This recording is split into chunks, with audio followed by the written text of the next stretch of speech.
Emily, where are you? Huh? Oh, hey, sweetie.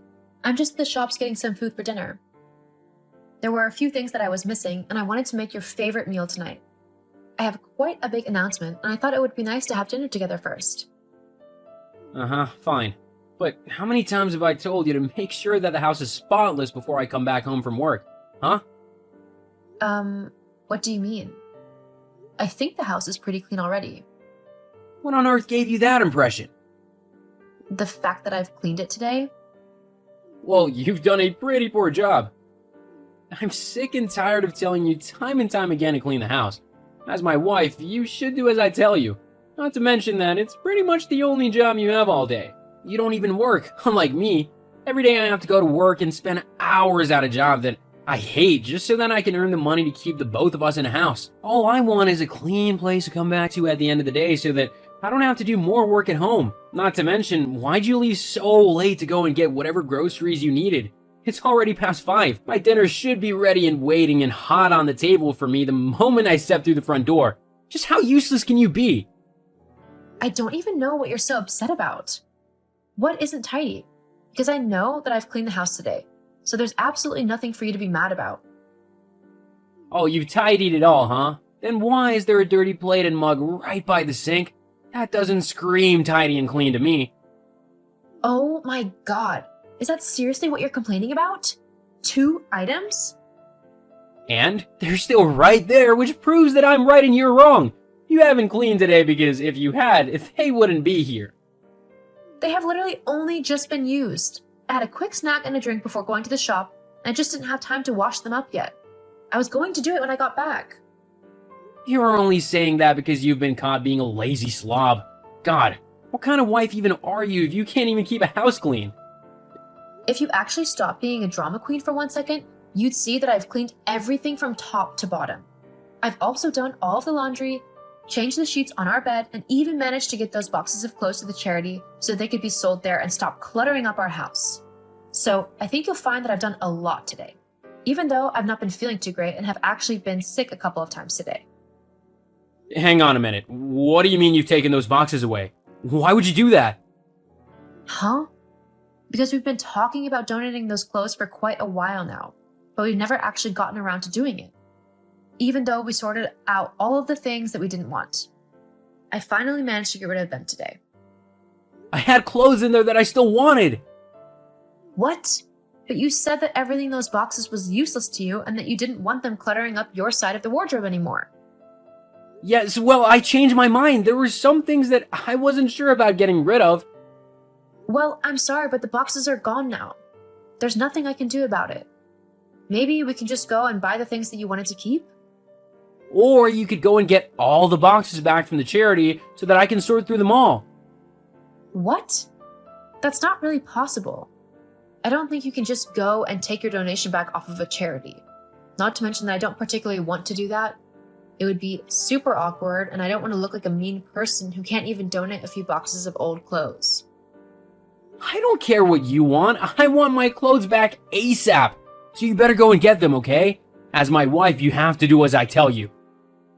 If you're so bothered about your clothes, why don't you go and get them?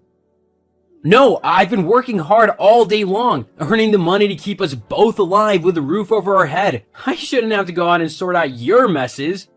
You need to set things straight with the charity and get my things back. That's the least you can do. But I don't want any of your excuses. Just give me my things back. that's not fair. The only reason why I got rid of them was because you said that you were sick and tired of all the boxes in the way. I even asked if you were sure about everything you were getting rid of, and you said you were. You said to stop bothering you about it and to just get rid of it all. So I did. Well, you should have double-checked with me. And just so you know, I am definitely not going to get the stuff. That's your job as the wife. Well, I just called them up and they apologized, but the clothes have already been shipped to a different store. We can't get them back. Ugh, you're so useless. Just get back home and make dinner already. I'm starving. Yes, I'll be there soon. I've also got something to tell you, and hopefully it'll help turn this evening around. I don't see how that could happen, but whatever. Just hurry up. I'll see you soon. Oh, Millie, I heard the news. I can't wait to meet my grandchild. Susan? What did Paul tell you? Of course. Who else would? Oh. That's not a problem, is it? I mean, after all, Paul is my son, and he's going to be the father of the child. Yes, I know. We just agreed not to tell anyone yet, as it's still early days and anything could happen. It's not uncommon for women to have miscarriages early into their pregnancies. I just didn't want to get people's hopes up in case something happens. Oh, don't be stupid.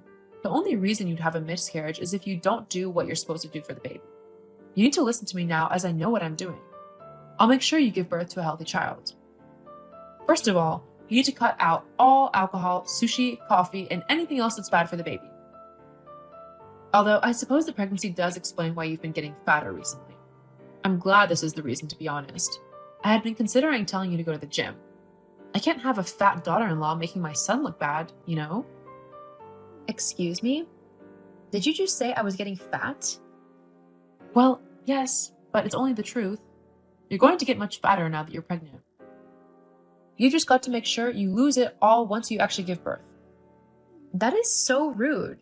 Even if I wasn't pregnant, whether or not I gain weight isn't any of your business. If Paul had a problem with it, he would talk to me about it, but at the end of the day, my figure and physique is up to me. Oh, don't be so dramatic. Besides, you're not even getting fat. It's just the baby. That still doesn't excuse your behavior. Yes, whatever. Look, I've got to go, but I'll be around later and I'll give you some books and other things to help you out. It's fine, Susan. I've got plenty of books on the way that I've ordered. Those are all nonsense. My books are the real deal that will teach you how to raise a big and strong child. Not one of those namby-pamby kids who cry over nothing nowadays. Susan, that's just wrong in so many ways.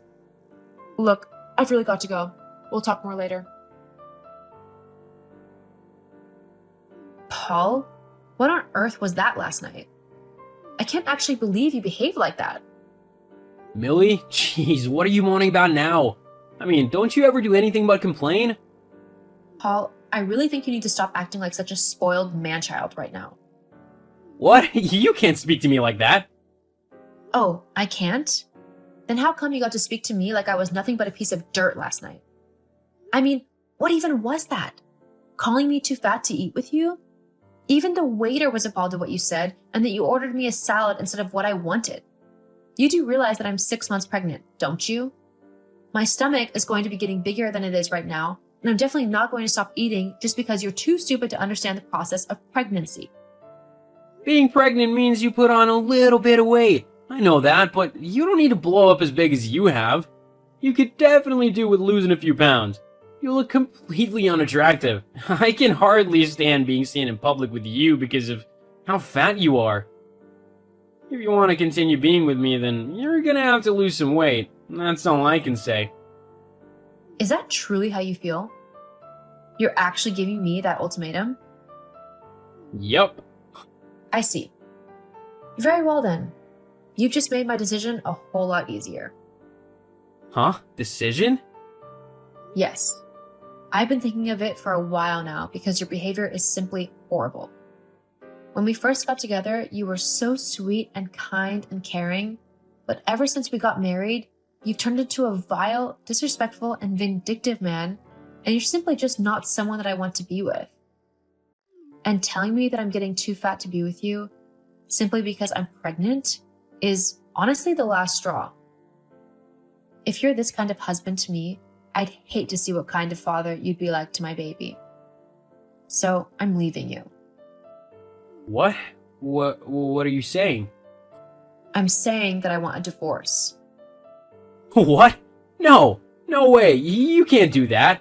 You're pregnant with my child, you can't leave. I won't let you. Well, considering I've already contacted some lawyers who have agreed to take on the divorce on my behalf, and I've already moved most of my stuff back home to my parents' house, there's nothing you can really do. You've what? Wait, Millie, we can sort this out. You don't need to be so dramatic. I'm sure we can come to a compromise. No, thank you. I've given you plenty of chances to talk to me, and all you've ever done is be rude and demeaning to me. I've had enough, and I'm definitely not going to let you do the same to my child. The papers will be in the mail for you. Hang on, please, Millie. If you do this, then there's no chance that we'll ever get back together. Just know that I won't take you back, no matter how much you beg me to. I promise that I won't. You'll have to suffer being a single mother. I don't mind that. Anything is better than being with you. Please, Millie. And just so you know, I'm going to go and treat myself to a great big delicious cookie and a glass of chocolate milk. And I'm not going to care about how I look because I'm happy with the fact that I'm carrying a wonderful child inside of me, and I want them to be happy and healthy. Goodbye, Paul. I did get my divorce from Paul, though it did have to be taken to court as he refused to sign the papers. Luckily, the judge ruled in my favor as he, too, thought that the way Paul treated me had been horrible. Paul was also ordered to pay me child support, which has helped me get everything ready for the arrival of my little boy, Sammy. I'm currently living with my parents, but they both love me greatly and are actually excited to become grandparents.